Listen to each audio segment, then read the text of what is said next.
Hello lovely people, it's Nicola back in the Stitches and Slapdashery sewing room. I hope you're doing well. It's been a good week. I only had 2 shifts this week and I only have 2 next week, and because of the way my shifts worked out, I've got 8 days off in a row, and so you know what I'm doing with that time, don't you? Working on all my projects. So this is going to be a little bit of a works in progress and finished object catch up, because we haven't done one in a couple of weeks because I've been doing other fun things like road trips and journal projects. I have a Kaffe Fassett quilt on the go. I have been doing some stuff in my Reckless journal. I've completed another diamond painted coaster and my crochet blanket has grown. So let's get started on showing you all that. The diamond painted coaster comes from this kit here. This was from Michael's, and it was my very first foray into diamond painting. I had never done it before, and I thought I'm going to get something that's quick and easy. So originally, like, the first thing I did was this sunflower.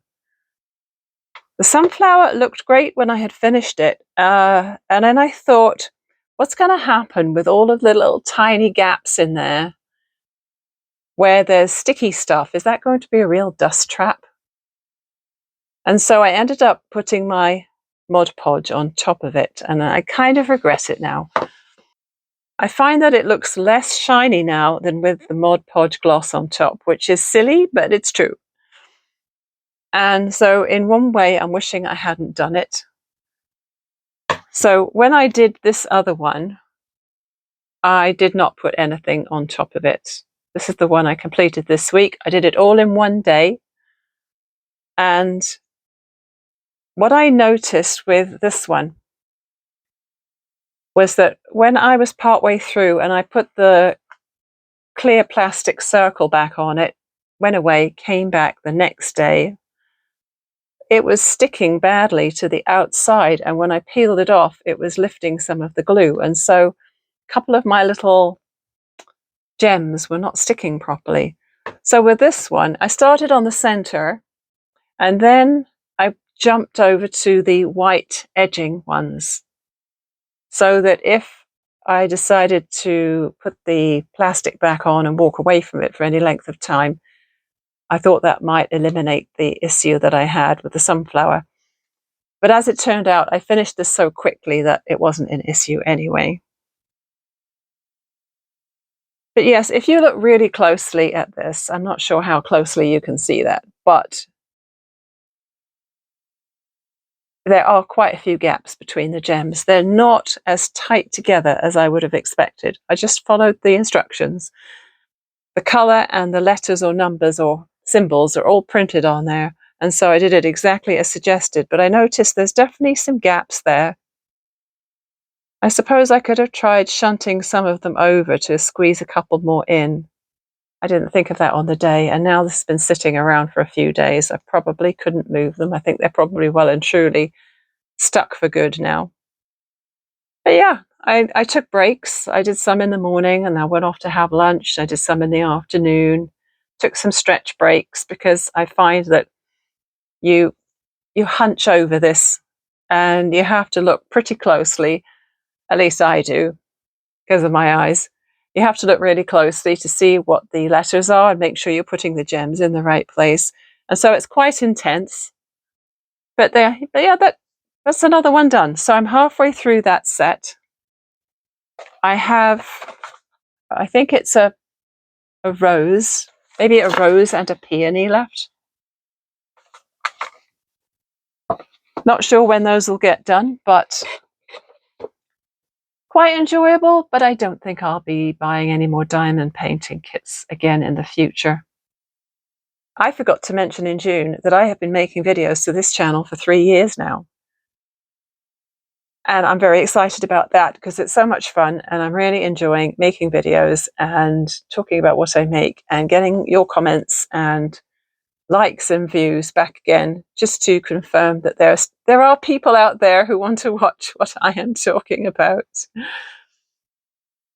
The funny thing was, I made that video of the outdoor quilt show in Salmon and put it up as usual. I had no idea how popular that video was going to be. And the exciting thing was, I was already over 1,000 subscribers at that point, but I'm up to 1,300 and something subscribers now. I don't check very often. But it also put me over the 4,000 watch hours. And so I got an invitation from YouTube to be in their partner program. Go me. So what this means is I can start getting paid for any ads that appear on my videos. It's not going to make any difference to you, because if you have YouTube Premium, you're already not seeing the ads.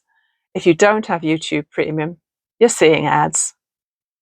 You know, we can skip them, and I frequently do that myself because it's boring to watch an ad you're not interested in when you just want to watch the video you click to see, right? So there was an option to add videos in the middle of the video, not add ads. There was, good grief, Nicola. There was an option to add ads in the middle of videos that I think are longer than 8 minutes long. I did not click that.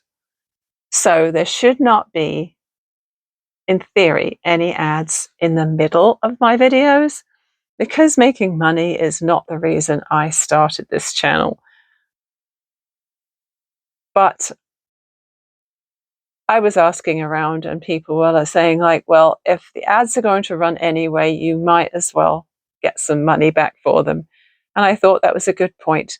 But I don't want you having to watch ads every 2 minutes when you just want to see the content on the channel. So I'm hoping I've avoided that. I also haven't added any of the other things you can do. Like, a lot of things that are extras are things like super thanks or super stickers or whatever. And that really only applies to when you're doing a live, and I don't do lives. I might do one day in the future maybe, but I have no plans to. So that didn't seem necessary. And the other thing was I can offer memberships. And at this point, I'm not offering memberships. I don't feel like this channel is big enough. And I certainly am not ready to start trying to figure out what extra content I could offer in addition to what I already show on the channel for free. So as I say, me being monetized isn't going to make any difference to you. And I'll probably get like 5 cents a week. So on to more fun things. What have I got to talk to you about? I've made a little clip of my Wreck This Journal progress so far.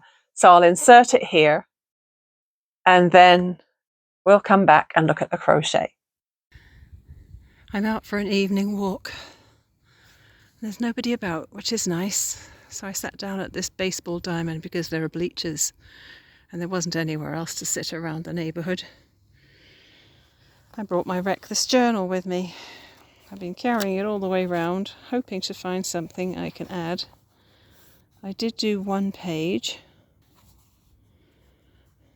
I did this page. It says, draw lines while in motion on the bus, on a train, or while walking. So these were my lines as I was walking. I brought a bag that I could hook over my wrist with some markers. And I thought I will do this page while I'm sitting here before it gets too dark. Well, it was a good idea, but I think I'm going to get bitten by mosquitoes. There's already been one trying to land on me at least twice. So I think I might carry on walking and try colouring at the same time. I wanted to show you the progress I've made on this Wreck This Journal. All of these little bookmarks are where I have added to the book over the last week or two. And I've zoomed you in so that you can see a bit better. So hopefully you'll be able to see everything okay. So let's see, what have I done since you last saw this? This was just a random page I decided to do just because it was blank and it didn't tell me what to do. Make sure you can see that. Oh, there you go. All I did was I glued some of my 2-inch scraps in there, And then these lines are made with a fabric marker pen. So just to look like quilt stitches. Yeah, just for fun. No other reason. This page here was a draw fat lines and thin. Oh God, I can't talk. So I just got a pencil. It says pushing really hard with a pencil. So I got a dark pencil, like a 4B or something, and I just pressed really dark and really light, dark, light. And it made me think of one of those school textbooks or composition books where when you're learning to write, you have these sort of lines. So then I just put an alphabet in there and did some silly flowers. Yeah, I'm not really good at drawing, so, you know, that's what I did. This said, scratch using a sharp object. Now, what I did with this book last week was I took it out for a walk. I put it in a bag that I could put over my wrist, and I took some markers, and I thought, I'll go out and I'll see if I can get some pages done while I'm out walking. I'm sure there were some people who wondered what on earth I was doing.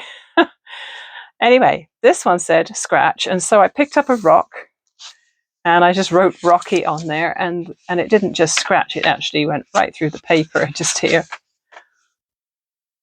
So that was kind of fun. Some of the ideas are really wacky. Then it said, scribble wildly, violently, with reckless abandon. Again, another pencil thing. Didn't do anything else to it. I could have done some scribbling and then coloured it in or did something else to that page, but I didn't. This is the main reason I had the book out walking, is that it said draw lines while in motion on the bus, on the train, or while walking. So I wasn't going to be on the bus or on a train, so I just went out walking and I drew some lines while I was walking along. It was obviously wobbly because I was on the move, and just wrote walking and lines on there. And so that was my main reason for getting it out of the house. And then I added other things while I was out there. This one says, write one word over and over. And I chose to write the word slapdashery, of course.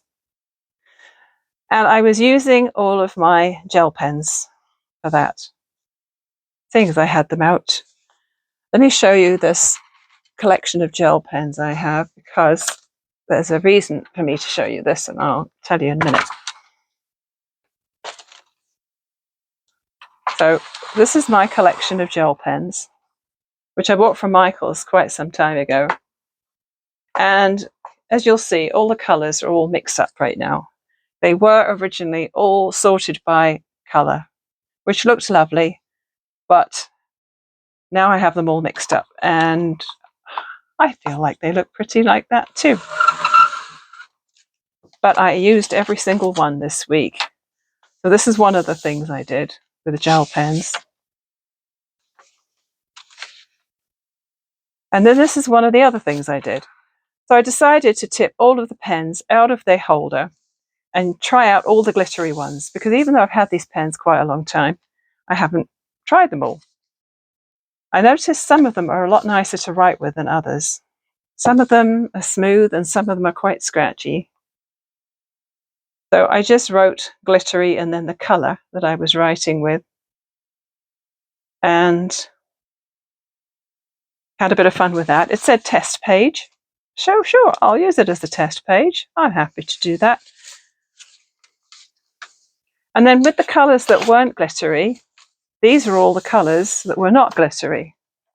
And I wrote a whole bunch of random stuff with that, and I'll read it to you just for fun. My non-glittery gel pens, I tipped them all out, I mixed them all up just for fun, so they weren't organised by colour. Hang on, I can't see that because it's too light anymore, okay?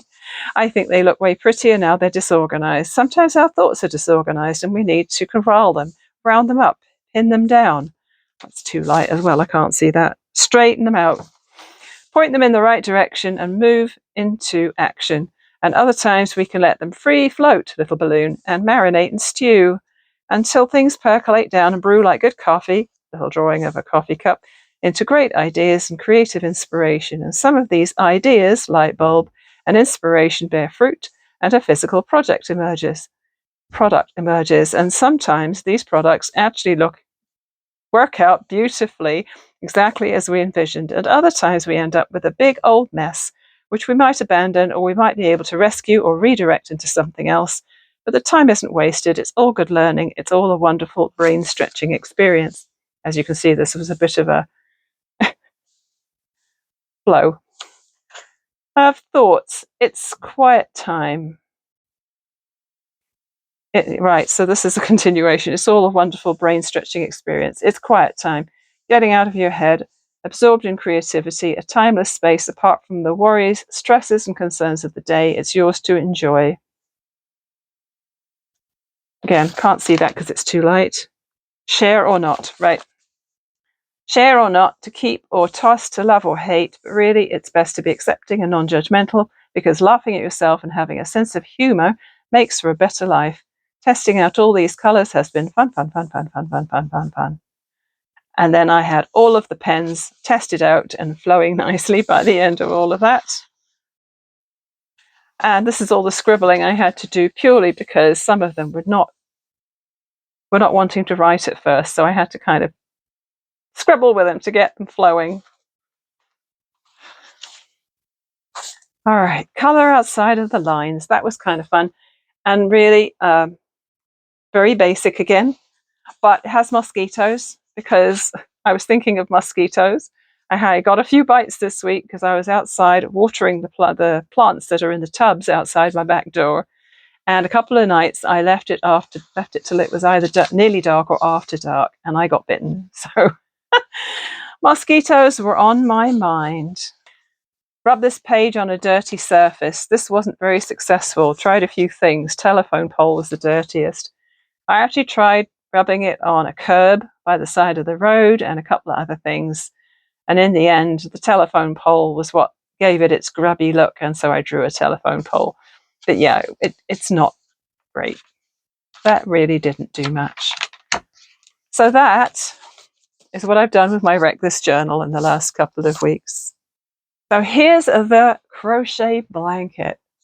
It is a really, really simple design. Let me see if I can find the middle of it.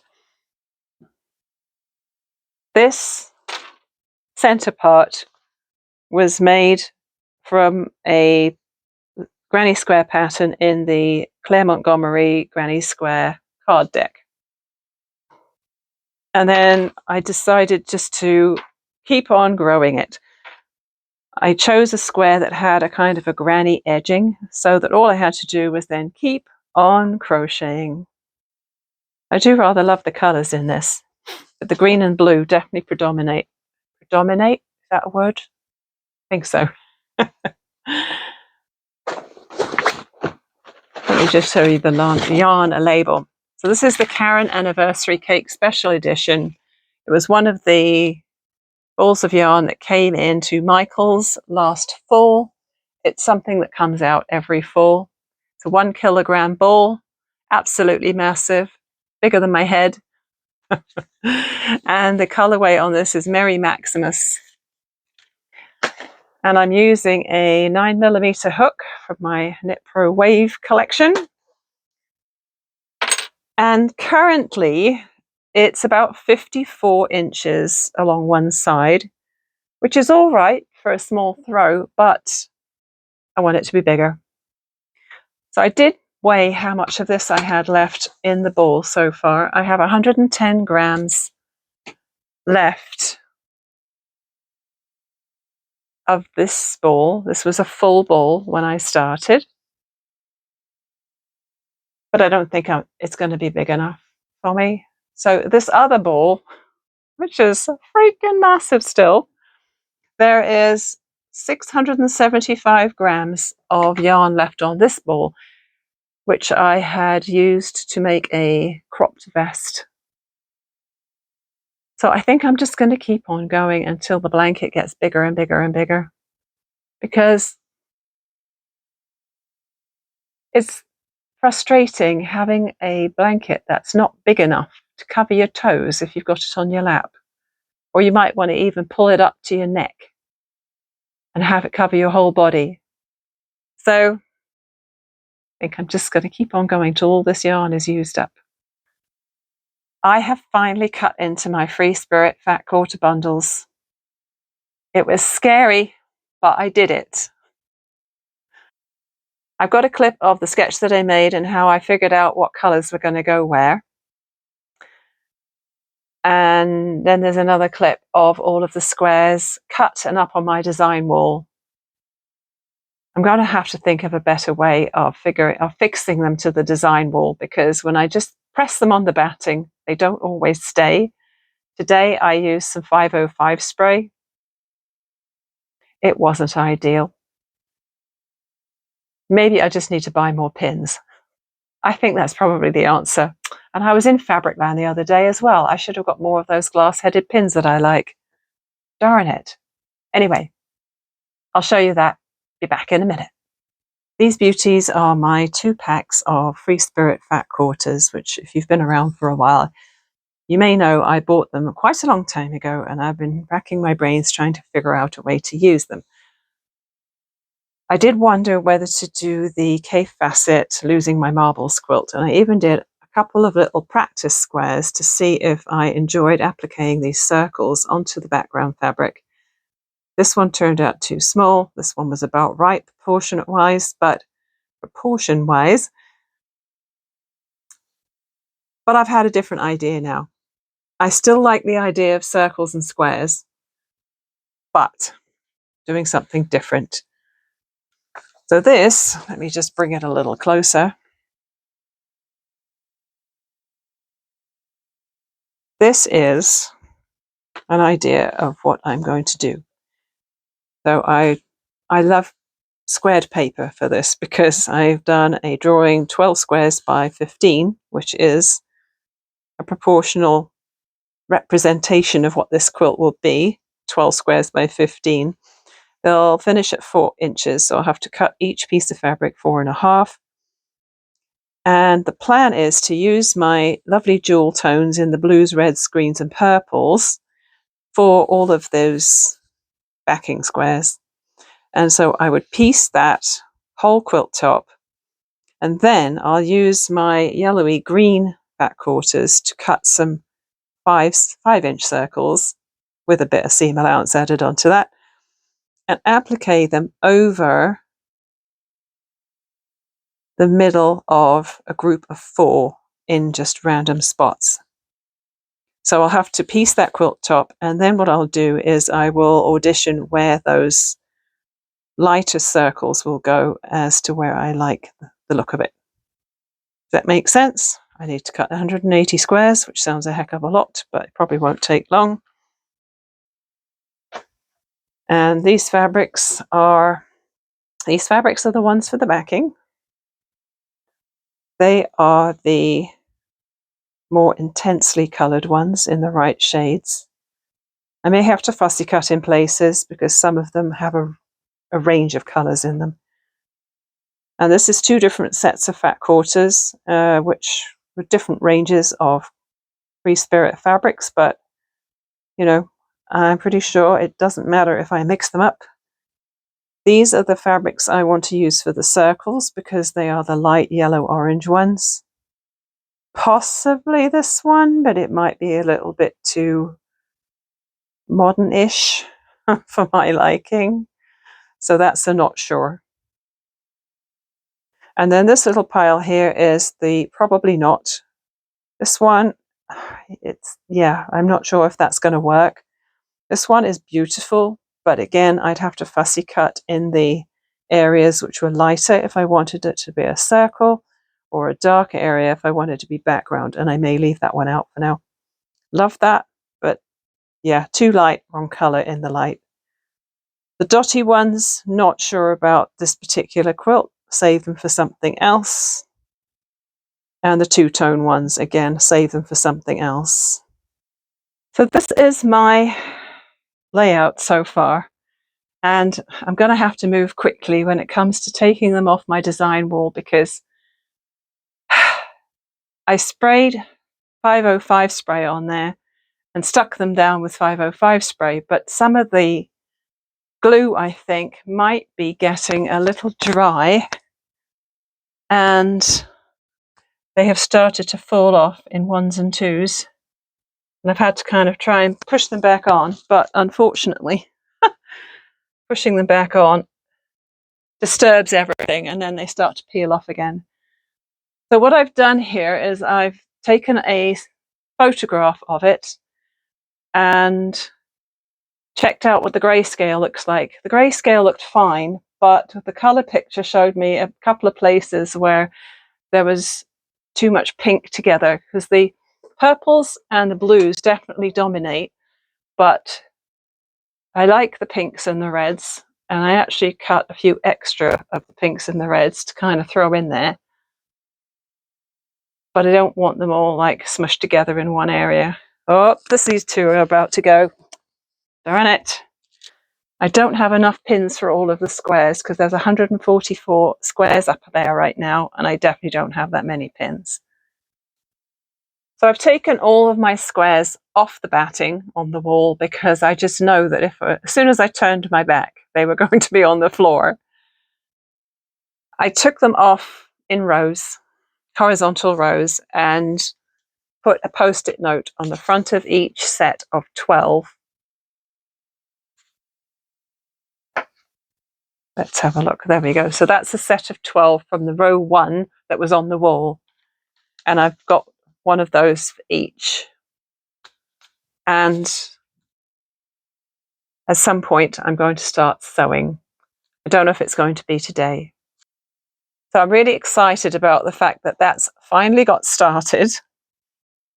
And I know that once I've sewn it all together, there's probably going to be some areas of the quilt top which I'm going to be less happy with, but that's okay, because I can put my 5-inch circles right over my least favorite parts, right?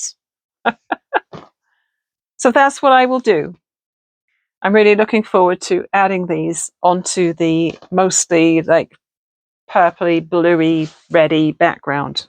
Reddy greeny. So pretty. And I'm glad I decided to keep it as a square. In one way, the rectangle would have covered up more ugly wall. But I just don't think I had it in me to cut enough squares for 3 more rows. So that's us up to date. I hope you have a great week ahead.